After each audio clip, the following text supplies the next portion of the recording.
Tiago 1,12 diz assim: feliz é o homem que persevera na provação, porque depois de aprovado, receberá a coroa da vida, que Deus prometeu aos que o amam. Igreja, olha para mim, pega isso aqui. Feliz é o homem que persevera na provação. Todos enfrentamos provações. O que define a nossa história não é se a gente vai enfrentar provações ou não. Todos enfrentamos. O que define o nosso destino profético é como enfrentamos as provações. Você quer medir o nível de maturidade de alguém? Você consegue medir o número da maturidade de alguém pelo número de horas que essa pessoa fez o que não gostaria de fazer.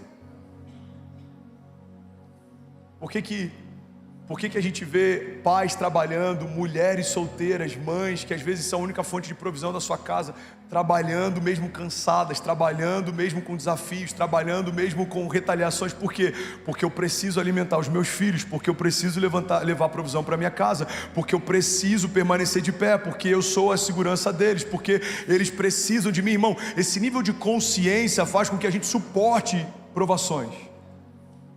A visão, pega isso aqui em nome de Jesus, a visão é o que traz propósito à sua dor.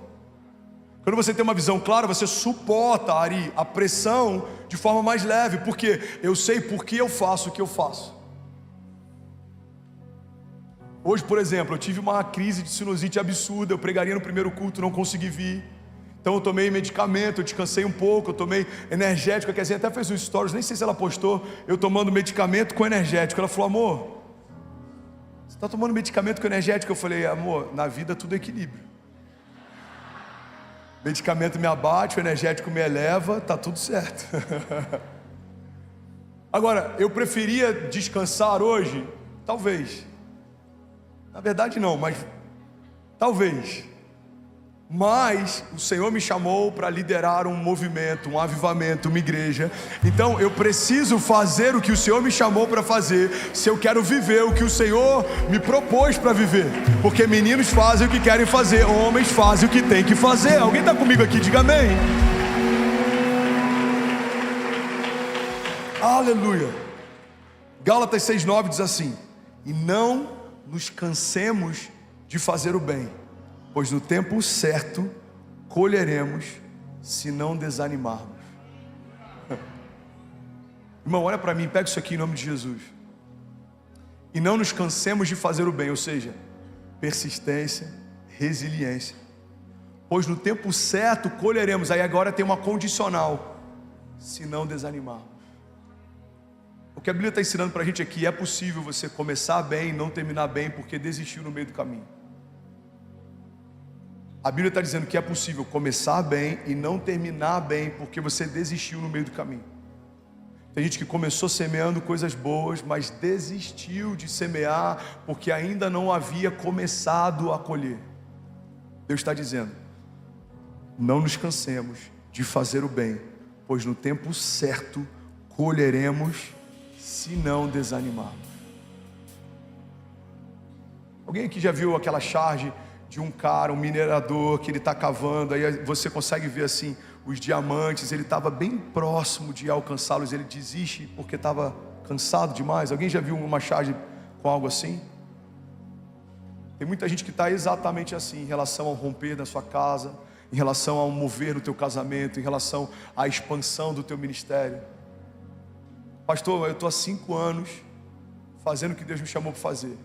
Continue. Pastor, eu estou há 20 anos aguardando o cumprimento de uma promessa. Continue. Eu sei que nem sempre é motivador para nós que fazemos parte da geração mais ansiosa que a terra já viu. Ouvimos alguém dizendo que talvez o que você precise para viver o que Deus falou que você deveria é esperar. Esses dias eu preguei sobre uma fé ousada, uma fé que entrega, uma fé que confia, mas uma das características de uma fé ousada era uma fé que espera. Talvez a palavra de ordem de Deus para alguém aqui é: aquietai-vos e sabei que eu sou Deus. Eu não perdi o controle, eu não menti em relação ao que eu te prometi, eu não mudei de ideia. Então aguarde, confie espere e continue semeando bem, porque se você não desanimar, no tempo certo colherá o que eu te prometi. Alguém está comigo? Diga amém. Sabe outra característica que é um desafio para a gente permanecer persistente, Lucas?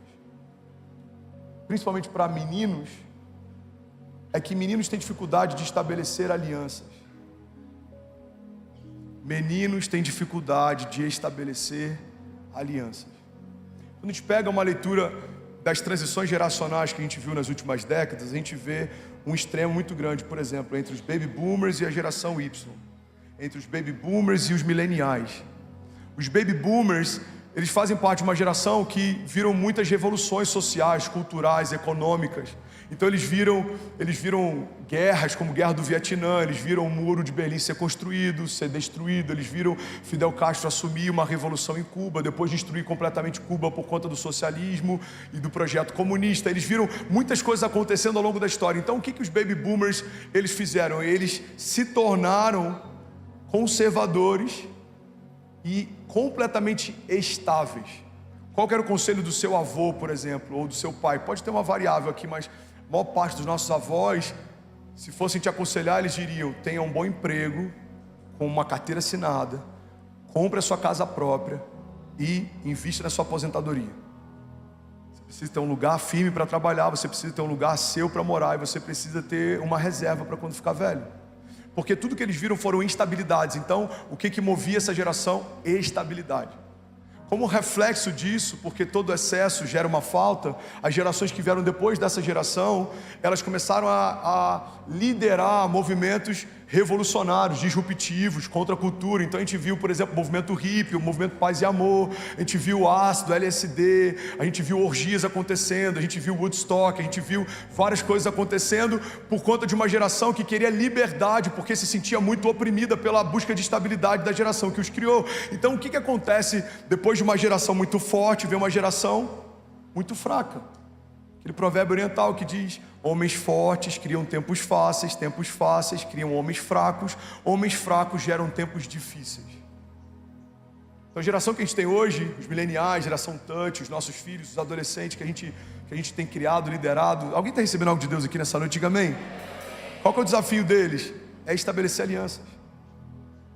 Por exemplo, o meu sogro, o primeiro carro dele foi um Volkswagen, e por 30 anos ele só comprava Volkswagen. Por quê? Porque ele tinha uma aliança emocional com uma marca. O primeiro carro foi um Fusca, depois um Voyage, depois um Passat, depois um Gol. Se tiver o dono de alguma marca que não seja a Volkswagen aqui, e você é ovelha nossa, por favor, não se ofenda, mas eu só estou ilustrando, ok? Inclusive, se você quiser participar aqui do que a gente está construindo, seria incrível o dono de alguma montadora abençoar a nossa igreja. Amém? Alguém está comigo? Vocês estão achando que eu estou brincando, mas a gente não tem noção de quem está ouvindo a gente, amém? Eu sei do que eu estou falando. E aí o que acontece? Passat, qual que era o outro que ele teve? Aquele que lançou um tempo atrás, agora o Voyage. Para resumir, quando eu entro na família, a gente estava insistindo para o meu sogro aceitar a ideia de comprar um Toyota. Para ele era quase a traição de uma aliança com uma marca, porque a vida inteira eu tive uma marca. Agora, se você perguntar para a nossa geração, eu já tive mais 8 ou 9 marcas diferentes. A gente não está vinculado a uma marca. A gente quer saber qual que é o melhor custo-benefício, qual que é o melhor modelo. Só que essa desassociação com marcas é uma expressão de uma desassociação com alianças que a gente tem enfrentado em todas as frentes. Nunca vimos uma geração que trabalha tão pouco tempo em cada lugar. Por quê? Porque tudo está sempre ruim. A última empresa, o problema era o patrão, a outro problema era o ambiente, na outro problema eram os desafios, na outro problema era a meta, na outro problema era a logística, na outro problema... Talvez o problema seja que estamos tendo dificuldade de estabelecer alianças de longo prazo. Enfrentamos hoje um desafio de estabelecer alianças de forma constante. Igreja, olha para mim. Isso não diz respeito só ao nosso trabalho, isso diz respeito ao nosso casamento. O número de divórcios dentro da igreja tem crescido, não tem diminuído. Por quê? Porque aceitamos como um plano B a ideia de divorciar se a gente não se adaptar no início do casamento. Aquela ideia de que a gente casa para sempre, muita gente já acha que isso é só algo figurado, folclórico ou romantizado. Se der errado, eu separo. Se eu não gostar da repreensão do pastor, eu mudo de igreja. Se eu não gostar de 3 pregações seguidas, eu saio dessa comunidade. Se eu não me adaptar muito bem ao meu novo chefe, eu mudo de emprego. Mas precisamos entender que isso pode ser uma expressão de imaturidade, porque meninos têm dificuldade de estabelecer aliança. Não dá para ser persistente se você não for maduro, e se você for maduro, você precisa aprender a estabelecer alianças. Qual que é a diferença entre uma aliança e uma conveniência? Aliança significa estamos juntos independente das circunstâncias. Conveniência significa estamos juntos até o dia que eu discordar de você.